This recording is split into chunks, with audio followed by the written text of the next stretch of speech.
Marg. Thank you for joining us. Today we have our geopolitical expert, Dr. Adityanjee, with us. And Dr. Adityanjee, welcome to you. And today we will be discussing, friends, आज हमारा बहुत interesting चर्चा है. Cease fire हो चुका है middle east में. ये क्या हरी बरी में हुआ? सी US president, sitting president has made the ceasefire. Maybe what is it behind it? Will it last or it will be gone? What is the Israel American game, and what is behind the whole thing? Let's discuss with our geopolitical expert, Dr. Adityanjee himself. Before going further, friends, please make sure to like the video, comment on the video, share the video with as many people as you can, and also press the notification bell to stay connected, and subscribe the channel if you didn't. And also, friends, we are into many sevas. Please, if we can help you anyway, please take advantage of it. We teach Vedic mathematics, Sanskrit, and we have matrimonial service. All these services are free, so that we take dan. We don't charge anything. Okay, if you are interested, you can send us a WhatsApp. Our number is below, and join us by sending a WhatsApp, and also support us by sharing this video, and also by sending a WhatsApp to us, and donating to us, and also by going to bharatmarg.com and press the donate now button. Also, another way for you to donate. And we also send out one dharmic message every day. You can get it. It comes in multiple languages. You just send us a WhatsApp. Okay. Thank you for joining us, Dr. Adityanjee. You are welcome. Thank you very much indeed, Sundar Bhai. Dr. Adityanjee, we have lots of questions to you. All of a sudden, Biden has gone for ceasefire. Before Jan 20th, it looks like who is going to get the credit kind of thing. Okay. And what do you think about it? Will the ceasefire in Middle East last? Airstrikes continue ahead of the ceasefire. The news says that just before the 120 seconds before the ceasefire start, there were 20 major attacks by Israel. Okay, what does it mean? And there is a big distrust on both the sides. And please go ahead and say us what's happening in Middle East. Welcome, Dr. So first thing is that I don't like the word Middle East. For me, it is West Asia. Second issue is that it's a very limited ceasefire, and it's been negotiated between Israel and Lebanon under quote unquote supervision from United States and France. And for 60 days, right? It is for 60 days, and it resurrects the United Nations Security Council Resolution 1701 from 2006. So it is continuity of all previous United Nations Security Council resolutions. Now, whatever the motives, the important thing is that this ceasefire will help at least bring limited amount of peace on Israel's northern border. It is not an all comprehensive ceasefire on all the fronts, only on the northern border. So in that sense, it will help secure peace for Israel on the Lebanon border. Israel having degraded Hezbollah's, forces, Hezbollah's terror structure, having assassinated Hezbollah's chief, Hassan Nasrallah, exploding the pagers and 4,500 Hezbollah fighters, having degraded the tunnels in southern Lebanon. So, militarily, Israel has degraded Hezbollah's capacity and capabilities considerably. Now, Israel is also a small country with limited number of resources, so you cannot sustain a war forever. Nobody wants a war forever, especially civilians in a country. So it makes sense for Israel at this point in time, having degraded the offensive capabilities of Hezbollah, they are not able to strike back, and ensuring peace mechanism on Israel's northern border. Because if you look at the terms and conditions, Hezbollah will not be allowed to operate, south of the Litany River, and that is a 20-mile zone on the northern Israel.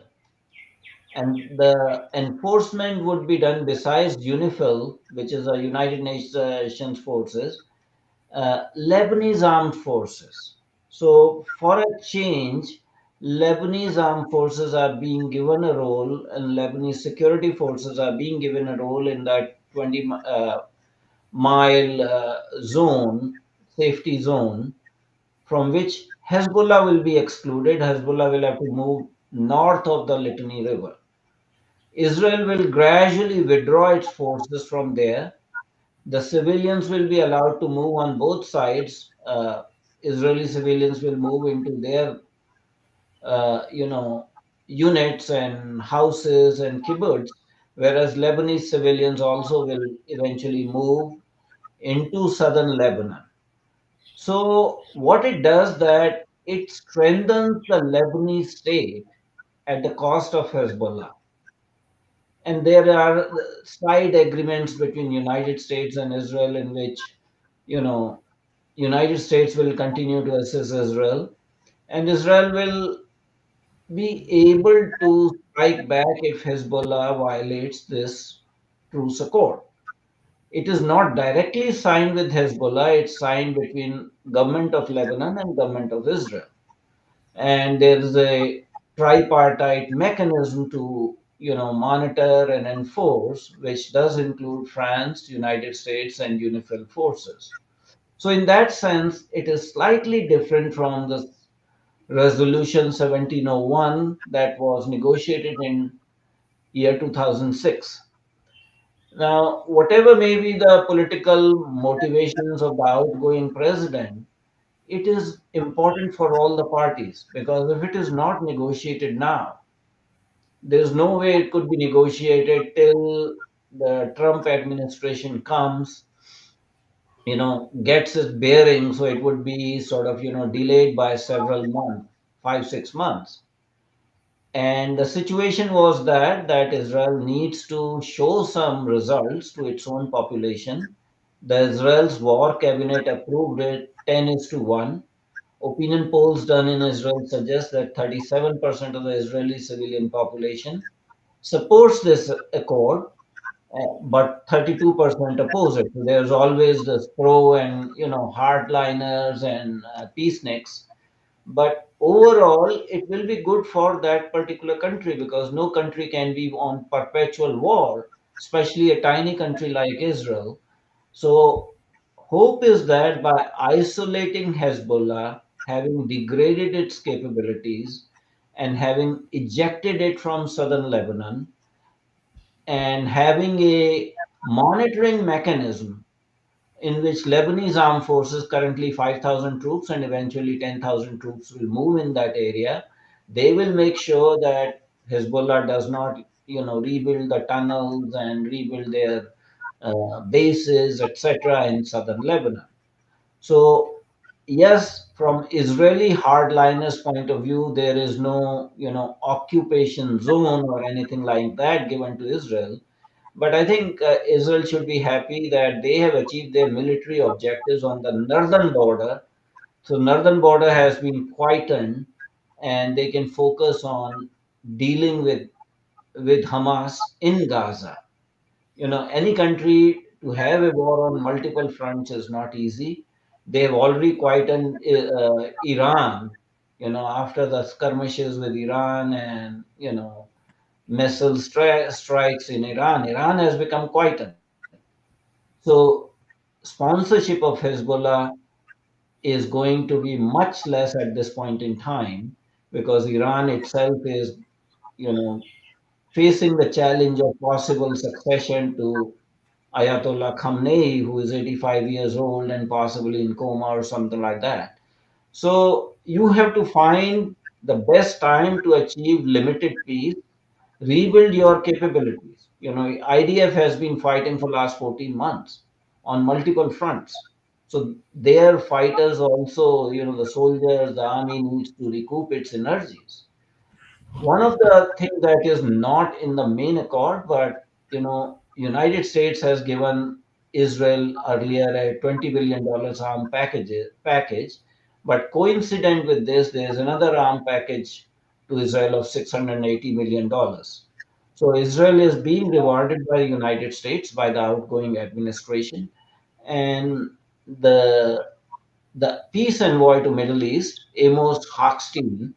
I was watching his interview. He says that he has also, contacted the advisors to the incoming administration in United States, and it has their concurrence or whatever you may call blessing, because nobody would actually try to block a peace agreement or a ceasefire agreement.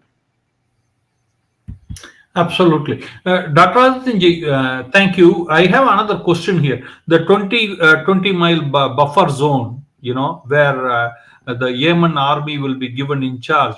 Okay, it doesn't mean they want to kind of give the muscle power to them and to, because Yemen army and Hezbollah doesn't see eye to eye in many things, isn't It's it? not Yemen army, it's Lebanese army, Lebanese army, I'm sorry, yeah. Lebanese armed forces. So yes, what it does that it builds up the Lebanese state. In the past, it was Hezbollah versus Israel in southern Lebanon. Now the role has been given to Lebanese army, so Lebanese state, which was degraded totally because of presence of Hezbollah, has been given the central role along with UNIFIL and along with the tripartite monitoring mechanism, which is basically United States, France, and United Nations. So the illegitimate actor, which is Hezbollah, will have no role in that 20-mile buffer zone south of Litani River. The agreement explicitly states that Hezbollah and its fighters and their bases will no longer operate in that 20-mile buffer zone. So the the Israeli hardliners or right wingers who want actually Israel to have an occupation zone in southern Lebanon are disappointed. But from Israeli government's point of view, another state, another government is going to be monitoring that area under United Nations as well as United States and French supervision. So idea is to beef up the Lebanese state, Lebanese armed forces and its security apparatuses at the cost of Hezbollah. Hezbollah has been degraded. Whatever statements of bravado they might make, effectually they have been degraded. Yes, Israel has not eliminated them, but that cannot be done. Do you think ever the Hezbollah can come back there, or Lebanese army will make sure that they won't come back, or I they are think not that powerful at all? the 60-day gradual withdrawal of Israeli armed forces, IDF, is to make sure that Hezbollah does not come back. It's not going to be a sudden precipitated withdrawal of IDF from that 20-mile buffer zone south of Litani River. So it gives time for IDF to gradually move its troops and its operations into the state of Israel, and it gives actually the Israeli civilians to move back into their houses and residences in northern Israel.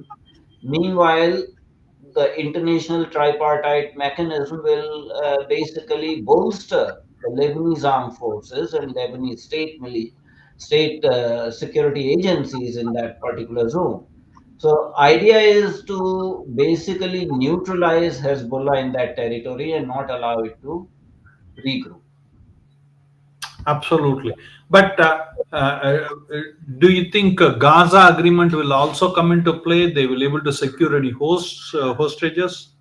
Uh, the Gaza situation is slightly different because in Lebanon, Israel does not want any occupation zone.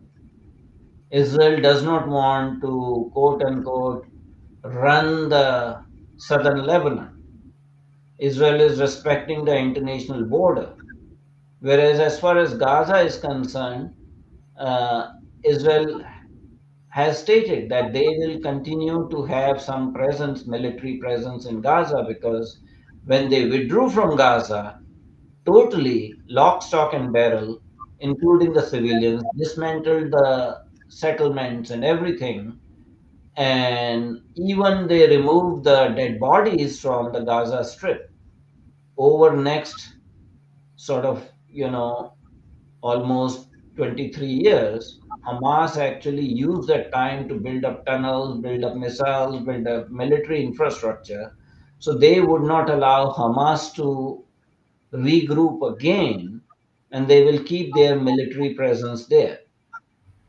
Hamas also holds the hostages, and Hamas has refused to release the hostages. So Hamas is saying that they may be ready now after their leadership has been eliminated for a ceasefire plan.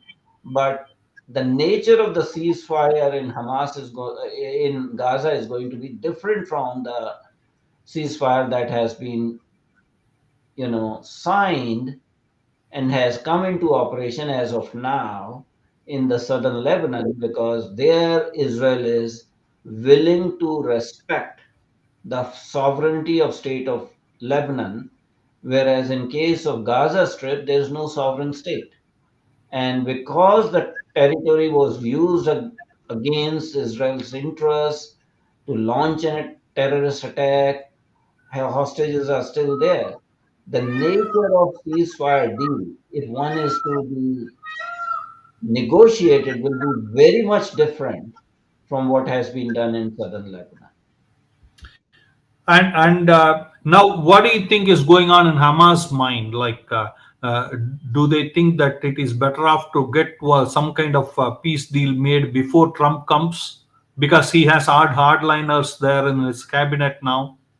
So one thing I will say, that whatever is going on in the minds of Hamas, only Hamas knows. I do not have any divine way of, knowing what they are thinking.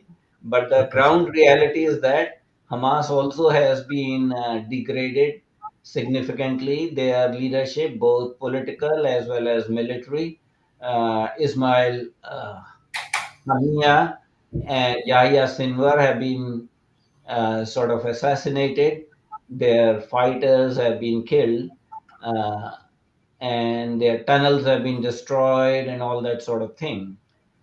The issue is that, will Hamas now take this opportunity of transition, because any future uh, negotiations would be much more tough under a new administration. So they may feel that it might be worth their while to negotiate now, before January 20th transition of power in the United States, because for all practical purposes, the next incoming president of United States would be much more hardliner as far as Hamas is concerned.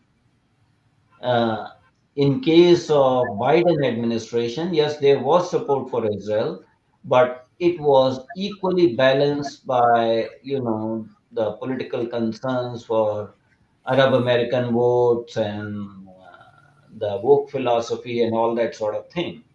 So Hamas may conclude that it is advantageous for them at this point in time to release the hostages, because without release of hostages there will not be any ceasefire in Gaza Strip. So Hamas has Absolutely. to decide if they are willing to release these hostages. They have done damage to themselves. Their top leadership has been killed because of their insistence on continuing to use hostages as bargaining chip, and that has not yielded results for Hamas.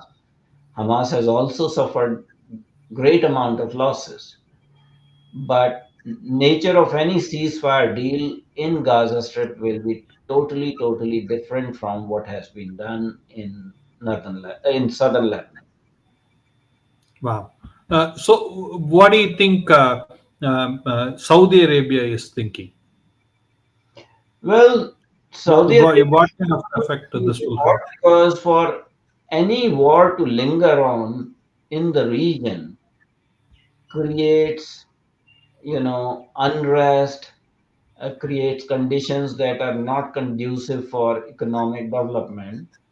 So, my guess is that Saudi Arabia, which is reforming from within, will welcome this southern Lebanon peace deal and will hope that there is some sort of peace deal in Gaza Strip also, a peace deal and possibly a ceasefire that does not embolden the terror groups and does not boost the capability of Iran's proxy war in the region, because Saudi Arabia's concern is Iran's sponsorship of these terrorist groups.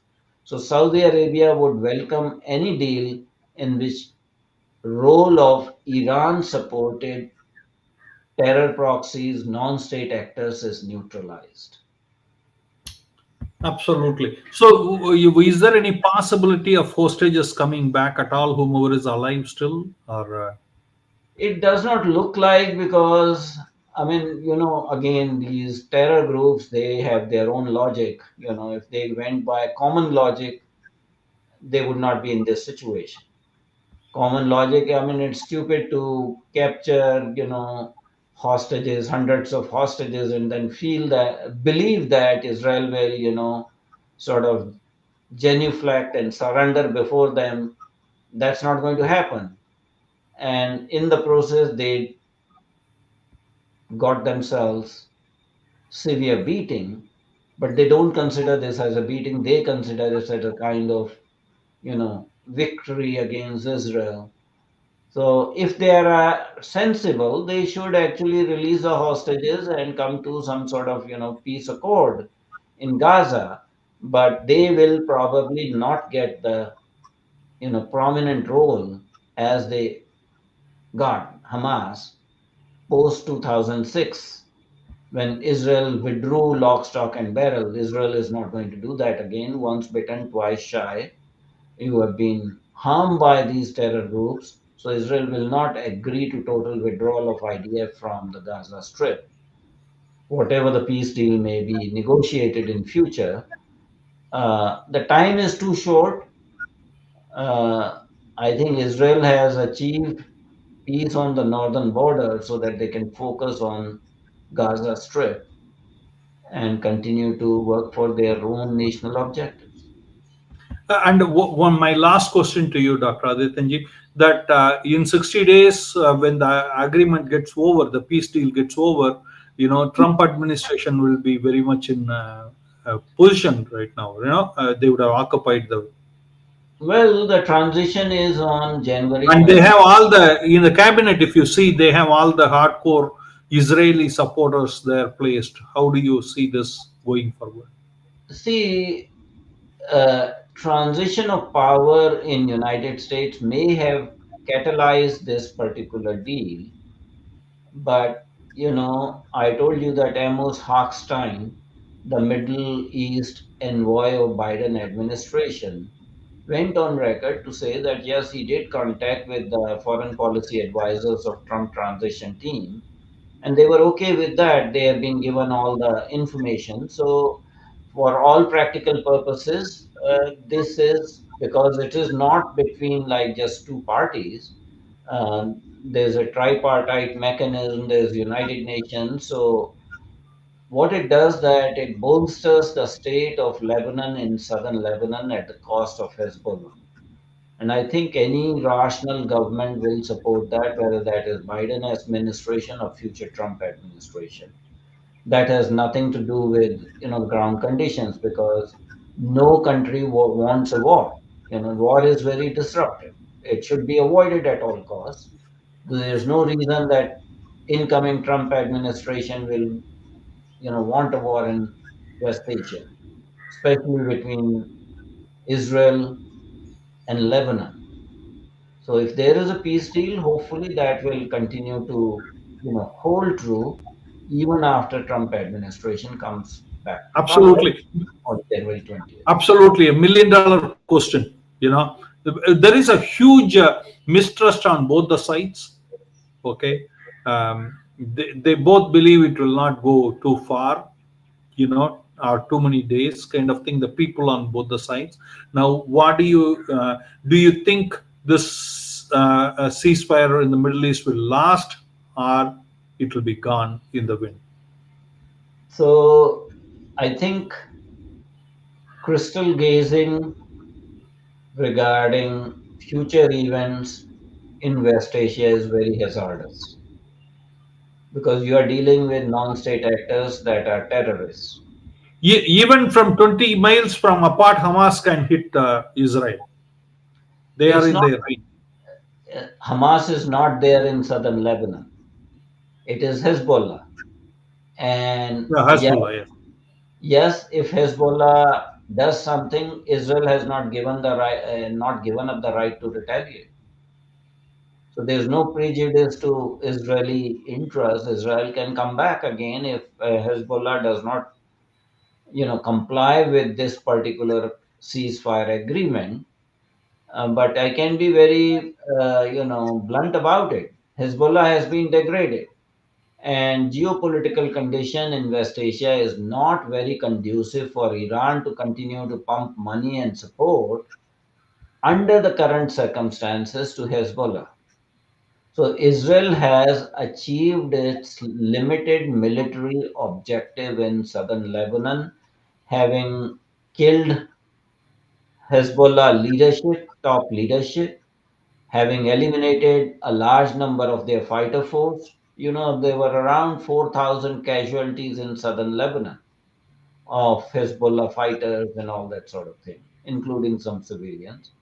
On the other hand, there were like 37 IDF forces and some 50 odd Israeli civilians were killed in southern Lebanon hostilities.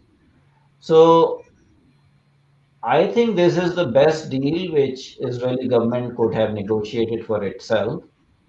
And uh, Hezbollah is making, statements of bravado that yes, we have defeated the Zionist forces, but they know that they have been degraded and decimated, and they would not be allowed to operate in the southern Lebanon, south of Litany River.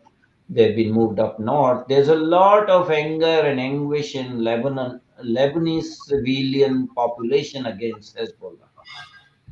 So hopefully this opportunity would be used by a state of Lebanon to continue to bolster its own forces and either neutralize or remove Hezbollah from the state of Lebanon.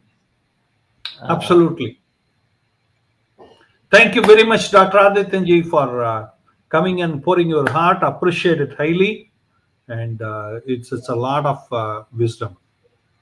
well, let's hope that peace will prevail on Israel's northern border and they can focus on continuing to sanitize the Gaza Strip of the terrorist forces.